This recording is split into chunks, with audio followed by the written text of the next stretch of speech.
അതിനുശേഷം അവിടെയുള്ള ആൾക്കാരുമായി ബന്ധപ്പെട്ടു. അപ്പോൾ പലരും പല അഭിപ്രായങ്ങളും പറഞ്ഞു. പല മതപണ്ഡിതന്മാരും അദ്ദേഹത്തിൻ്റെ പോസ്റ്റ്മോർട്ടം ഒഴിവാക്കി തരാൻ വേണ്ടി എന്നോട് കടുത്ത ഭാഷയിൽ അഭ്യർത്ഥിക്കുകയും ചെയ്തു. പക്ഷേ അന്നത്തെ ലീഗിൻ്റെ നേതാക്കൾ അവിടെ വന്നു ചേരുകയും ലീഗിൻ്റെ നേതാക്കന്മാരുമായി ഞാൻ സമ്പർക്കം പുലർത്തി അവരെ പറഞ്ഞ് മനസ്സിലാക്കി. ഇവിടെ പോസ്റ്റ്മോർട്ടം ചെയ്യുന്നത് കാസർഗോഡ് വേണ്ട, പെരിയാരം മെഡിക്കൽ കോളേജിലേക്ക് കൊണ്ടുപോകണമെന്ന് നിർബന്ധപൂർവ്വം പറഞ്ഞത് ഞാനാണ്. ഇപ്പോൾ പലതും പറയുന്നുണ്ടെങ്കിലും ആ ഒരു ഡിസിഷൻ എടുത്തത് ഞാനാണ്. ഇല്ലെങ്കിൽ അത് പോസ്റ്റ്മോർട്ടം ഇല്ലാതെ ഖാദിയാർഖാൻ്റെ ശരീരം വെട്ടിമുറിക്കാൻ വേണ്ടി പാടില്ല എന്ന് ഒരുപാട് ആൾക്കാരവിടെ പറഞ്ഞിരുന്നു. ആ നിർദ്ദേശപ്രകാരം പോസ്റ്റ്മോർട്ടത്തിനായി അയക്കുകയാണ് ചെയ്തത്. അന്ന് തന്നെ കേസിൻ്റെ അന്വേഷണം അന്നത്തെ സൂപ്രണ്ട് പോലീസ് പ്രകാശ് സാറിൻ്റെ നിർദ്ദേശപ്രകാരം സർക്കിൾ ഇൻസ്പെക്ടർക്ക് കൈമാറുകയാണ് ചെയ്തത്.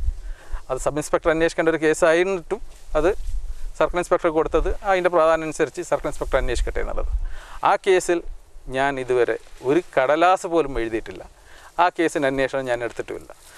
പലതും പറഞ്ഞിട്ടുണ്ടെങ്കിലും ആ കേസുമായി യാതൊരു ബന്ധവുമില്ലാത്ത ഒരു വ്യക്തിയാണ് ഞാൻ. താങ്കൾക്ക് നേരിട്ട് ബന്ധമില്ല എന്നുള്ള കാര്യം ഞാൻ അംഗീകരിക്കാം.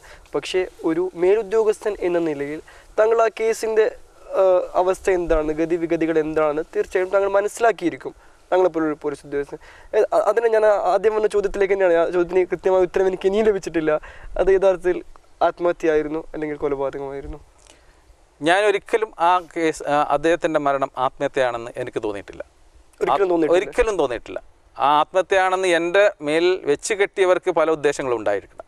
പക്ഷെ ഞാൻ ഒരിക്കലും അത് പറഞ്ഞിട്ടില്ല. ഇപ്പോഴും ഞാൻ വിശ്വസിക്കുന്നില്ല. ആ മരണം ദുരൂഹമാണ്. അന്വേഷണ ഉദ്യോഗസ്ഥർക്കൊന്നും തന്നെ ഇതേപോലെ തന്നെ ആ ദുരൂഹത മാറ്റാൻ വേണ്ടി സാധിച്ചിട്ടില്ല എന്നത് ഖേദകരമാണിത്. ദുരൂഹത എന്ന് പറയുമ്പോൾ ഒരു കൊലപാതകത്തിൻ്റെ സാധ്യത അത് അന്വേഷണ ഉദ്യോഗസ്ഥരാണ് പറയേണ്ടത്. അത് ഏത് തരത്തിലുള്ള മരണമാണെന്ന് പറയേണ്ടത് അന്വേഷണ ഉദ്യോഗസ്ഥർ. ആത്മഹത്യ അല്ല എന്നുള്ളത് എനിക്ക് പൂർണ്ണമായിട്ട് വിശ്വാസമുള്ള ഒരു കാര്യമാണ്. ആത്മഹത്യ അല്ല എന്നുള്ളതാണ് ഞങ്ങളുടെ പോലീസിൻ്റെ ആദ്യകാല നിഗമനവും അതുതന്നെയായിരുന്നു. പിന്നെ ലോക്കൽ പോലീസ് അന്വേഷിച്ചത് വെറും 2 ആഴ്ചയാണ്. അപ്പോഴേക്കും സമ്മർദ്ദങ്ങൾ വന്നു. സമ്മർദ്ദങ്ങളുടെ അടിസ്ഥാനത്തിൽ ആ കേസ് ക്രൈംബ്രാഞ്ചിലേക്ക് മാറ്റാൻ വേണ്ടി ഞാനാണ് റിപ്പോർട്ട് കൊടുത്തത്. അതിൻ്റെ അടിസ്ഥാനത്തിലാണ് ആ കേസ് ക്രൈംബ്രാഞ്ചിലേക്ക് കൈമാറിയത്. അതിനുശേഷമുള്ള അന്വേഷണമൊക്കെ ക്രൈംബ്രാഞ്ചാണ് നടത്തിയത്. അതിനുശേഷം വീണ്ടും പിന്നെ ഇതേപോലെ സമ്മർദ്ദത്തിനെ തുടർന്ന് CBIയിലേക്ക് ഇതേപോലെ മാറ്റി. CBI ആണ് പിന്നീട് അന്വേഷിച്ച് ഹൈക്കോടതിയിൽ റിപ്പോർട്ട് സമർപ്പിച്ചു എന്ന് അറിയുന്നു. എന്താണ് ആ റിപ്പോർട്ടിൻ്റെ ഉള്ളടക്കമെന്ന് നമുക്ക് പറയാൻ അറിയില്ല. അതിപ്പോഴും ദുരൂഹമായി കിടക്കുകയാണ്. ആത്മഹത്യയില്ല എന്നുള്ളത് ബോധ്യമായത് എപ്പോഴാണ് യഥാർത്ഥത്തിൽ? ആദ്യത്തെ തവണ തന്നെ ഒരു ഖാദിയാർക്ക് ആത്മഹത്യ ചെയ്യാനുള്ള ഒരു സാധ്യതയില്ല എന്നുള്ളത് എല്ലാവർക്കും ബോധ്യപ്പെട്ട കാര്യമാണ്. അതൊക്കെ ആത്മഹത്യ അല്ല എന്നുള്ളത് അന്നേരം തന്നെ ഞങ്ങൾ ഇതേപോലെ തന്നെ നിഗമനത്തിലെത്തുകയും ചെയ്തിരുന്നു. പിന്നെ പല അഭിപ്രായങ്ങളും ഉണ്ടാവും. പോലീസിനിടയിലുള്ള ചർച്ചകളുണ്ടാവാം. അത് ആ രീതിയിലാവാം, ഈ രീതിയിലാവാം, അങ്ങനെ ആവാം, ഇങ്ങനെ ആവാം. അതൊക്കെ പോലീസിൻ്റെ ഉള്ളിലുള്ള ചർച്ചകളാണത്. അതൊന്നും ഇതേപോലെ തന്നെ തീരുമാനങ്ങളായിട്ട് ആരും ഇതേപോലെ തന്നെ പറയാറില്ല. ഒരു അന്വേഷണത്തിൻ്റെ അവസ്ഥയിൽ പല ഉദ്യോഗസ്ഥന്മാർ പല അഭിപ്രായങ്ങളും ആ സമയത്ത് പറയും. തീർച്ചയായിട്ടും ആ അഭിപ്രായങ്ങളൊക്കെ തന്നെ ഇതേപോലെ തന്നെ പോലീസിൻ്റെ അഭിപ്രായമല്ല, അത് വ്യക്തികളുടെ അഭിപ്രായമാണ്. ആ അഭിപ്രായത്തിന് അർത്ഥമില്ല. പോലീസ് ഇതേപോലെ ലോക്കൽ പോലീസ് ഒരിക്കലും തന്നെ അത് ആത്മഹത്യയാണെന്ന് ചിത്രീകരിച്ചുകൊണ്ടുള്ള റിപ്പോർട്ട് കൊടുത്തിട്ടില്ല. പത്രങ്ങൾ എഴുതിയതുപോലെയുള്ള യാതൊരു തരത്തിലുള്ള നിഗമനത്തിലും പോലീസ് എത്തിയിട്ടുമില്ല. കൊലപാതകമാണെങ്കിൽ അത് എങ്ങനെയുള്ള സാധ്യതകളായിരുന്നു ആ സമയത്ത് ചിന്തിച്ചിരുന്നത്? ഞാൻ പറഞ്ഞില്ല, കൊലപാതകമാണെന്ന് ഞാൻ പറയുന്നില്ല. കാരണം അത് അന്വേഷണ ഉദ്യോഗസ്ഥൻ കണ്ടുപിടിക്കേണ്ട വിഷയമാണ്. കൊലപാതകമാണെന്ന് അന്വേഷണ ഉദ്യോഗസ്ഥനല്ലാതെ വേറെ ആർക്കും പറയാൻ പറ്റില്ല. പുറത്തു നിന്ന് ഇതേപോലെ തന്നെ നോക്കിയാൽ ഇതേപോലെ തന്നെ ഒരു കൊലപാതകമാണോ അല്ല മറിച്ചുള്ള അതാണോ എന്നുള്ളത് നമുക്ക് പറയാൻ പറ്റില്ല. ഓക്കെ. എന്തായാലും മെയിൽ ഏജൻസി അന്വേഷിച്ചു. അതിനുശേഷം 2 ആഴ്ചയ്ക്ക് ശേഷം ക്രൈംബ്രാഞ്ചിനെ ഏൽപ്പിക്കുന്നു. ആ സമയത്ത് ലോക്കൽ പോലീസ് നൽകിയ റിപ്പോർട്ട് എന്തായിരുന്നു? പോലീസ് ഒരു നിഗമനത്തിൽ അന്നേരം നിഗമനത്തിലെത്താതെ തന്നെ പിന്നെ കൊടുത്തതാണല്ലോ. ഒരു നിരീക്ഷണത്തിൽ എത്തുന്നതിന് മുമ്പ് തന്നെ കേസ് കൈമാറി കഴിഞ്ഞല്ലോ.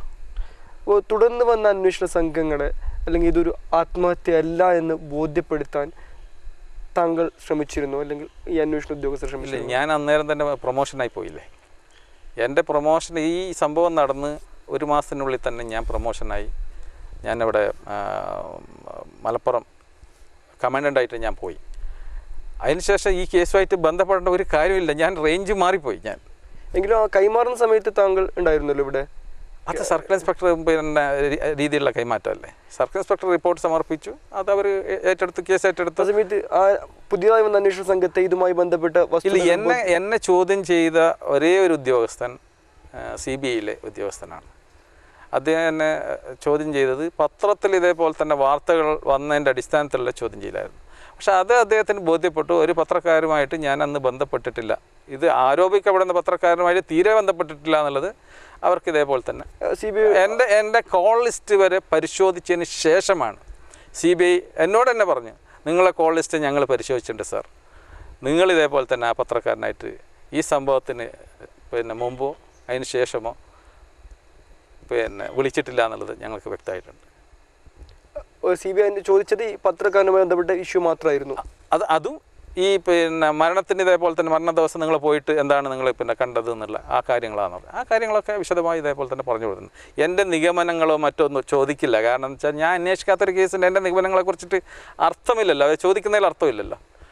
ജനങ്ങൾക്കും ഒരു സമസ്തയ്ക്കും അതേപോലെ തന്നെ കാലയുടെ കുടുംബത്തിനും ചില സംശയങ്ങളുള്ള ചില കാര്യങ്ങളാണ്. അപ്പോൾ എൻ്റെ സംശയങ്ങൾ ആ കാര്യം ചോദിക്കുന്നത്, ഒന്നാമത്തെ ആ ഒരു ബുർദയിലൊരു വാക്യവുമായി ബന്ധപ്പെട്ട്, അത് കവിതാ ശകലങ്ങളാണ്.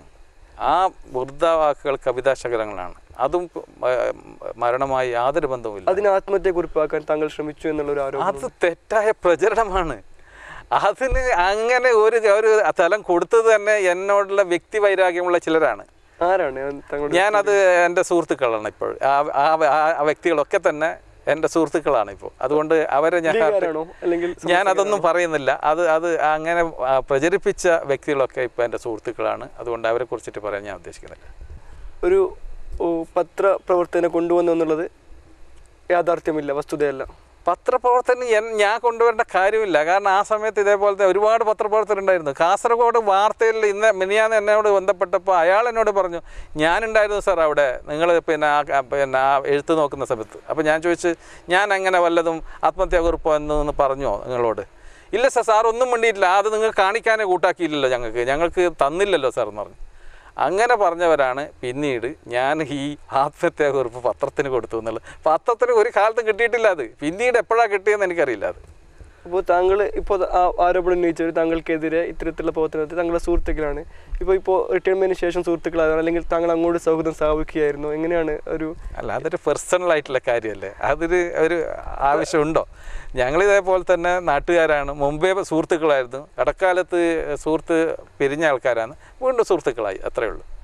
പിന്നെ വേറെ ഇപ്പോൾ പോസ്റ്റ്മോർട്ടം ഒഴിവാക്കി തരാമെന്ന് താങ്കൾ പറഞ്ഞു എന്ന് പറയുന്നു. അതായത് ഖാദിയുടെ കുടുംബവുമായി ബന്ധപ്പെടുമ്പോൾ അവർ വന്ന് ഖാദിയുടെ അനുജനോടടക്കം സംസ്ഥാന നേതാക്കളോടടക്കം പോസ്റ്റ്മോർട്ടം ഞാൻ ഒഴിവാക്കി തരാമെന്ന് അവരോട് താങ്കൾ വാഗ്ദാനം ചെയ്തു എന്ന് പറയുന്നു. ഇതെല്ലാം തെറ്റായ വാർത്തയാണ്. എൻ്റെ അടുത്ത് ഖാദിയുടെ ബന്ധുക്കൾ എന്നെ കാണാൻ വേണ്ടി വരുന്ന 3-ാമത്തെ ദിവസമാണ്. അത് സാറ് കേസ് ഏറ്റെടുക്കണം, എന്നാലേ ഈ കേസ് തെളിവുണ്ടാവൂ എന്ന് പറയാൻ വേണ്ടിയിട്ടാണ്. അതും ആരുടെ കൂടെ ഞാൻ ആരുടെ പേരിപ്പോൾ പറയാം, ഷാഫി, നമ്മളെ ഡീലക്സ് ഷാഫി എന്ന് പറയുന്ന അയാളുടെ കൂടെയാണ് ഈ ബന്ധുക്കളൊക്കെ. കാരണം അയാളും ഞാൻ അടുപ്പമുണ്ട് എന്നുള്ള അടിസ്ഥാനത്തിൽ അയാളുടെ കൂടെയാണ് എൻ്റെ അടുത്തേക്ക് വരുന്നത്. എന്നോട് കേസ് ഏറ്റെടുക്കാൻ വേണ്ടി നിർബന്ധപൂർവ്വം പറഞ്ഞ ആൾക്കാരാണ്. അവരെ 3-ാമത്തെ ദിവസമാണ് ഞാൻ കാണുന്നത്. ബന്ധുക്കളെ ഞാൻ കാണേണ്ട കാര്യമില്ല, കാരണം ഒന്നാമത് ഞാൻ അന്വേഷണ ഉദ്യോഗസ്ഥനല്ല. പിന്നെ ആ വീട്ടിൽ ഇതേപോലെ തന്നെ കയറിയപ്പോൾ കണ്ട ആ ബന്ധുക്കൾ ഒന്നും എന്നോട് ഈ പോസ്റ്റ്മോർട്ടത്തിൻ്റെ കാര്യം പറഞ്ഞിട്ടുമില്ല. ഞാൻ ഇതേപോലെ പോസ്റ്റ്മോർട്ടം വേണമെന്ന് നിർബന്ധിക്കുന്ന ഒരാൾ, ഒരു പോലീസ് ഉദ്യോഗസ്ഥനായ ഞാൻ പോസ്റ്റ്മോർട്ടം ഒഴിവാക്കി തരാമെന്ന് പറയുന്നുണ്ടെങ്കിൽ ഞാൻ എന്തൊരു വിഡ്ഢിയായിരിക്കണം, എനിക്കതിന് പറ്റുമോ? അങ്ങനെ ഞാൻ ചെയ്തിട്ടുണ്ടെങ്കിൽ ഞാൻ തന്നെ തലവെച്ച് കൊടുക്കുകയല്ലേ ഈ കേസിൽ, ഞാനൊരു പ്രതിയായി മാറുകയല്ലേ? അങ്ങനെ ഒരു വിഡ്ഢിത്തം 30 കൊല്ലത്തെ സർവീസുള്ള ഒരു പോലീസ് ഉദ്യോഗസ്ഥൻ അങ്ങനെ പറയുമെന്ന് ആരെങ്കിലും വിചാരിക്കുന്നുണ്ടെങ്കിൽ അവർ വിഡ്ഢിയുള്ള സ്വർഗത്തിൽ നല്ലാണ്ട്. അത് വിശ്വസിക്കുന്ന ആൾക്കാരോട് ഞങ്ങൾക്ക് വേറെ ഒന്നും പറയാനില്ല.